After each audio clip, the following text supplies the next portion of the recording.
हमें निरंतर अपनी क्रिएटिविटी से, प्रेम से, हर पल प्रयास पूर्वक अपने छोटे से छोटे कामों में एक भारत श्रेष्ठ भारत के खूबसूरत रंगों को सामने लाना है, एकता के नए रंग भरने हैं और हर नागरिक को भरने हैं।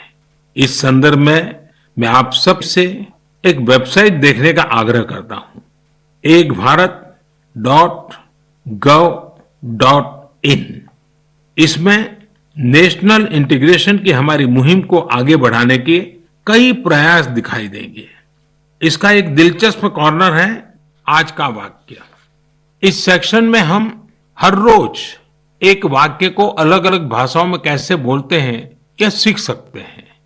आप इस वेबसाइट के लिए कंट्रीब्यूट भी करें। जैसे हर राज्य और संस्कृति में अलग अलग खान पान होता है, ये व्यंजन स्थानीय स्तर के खास इंग्रेडिएंट्स यानी अनाज और मसालों से बनाए जाते हैं।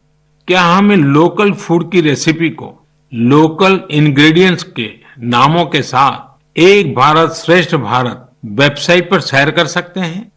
यूनिटी और इम्यूनिटी को बढ़ाने के लिए इससे बेहतर तरीका और क्या हो सकता है?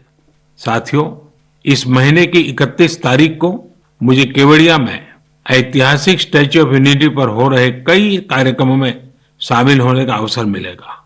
आप लोग भी जरूर जुड़िएगा।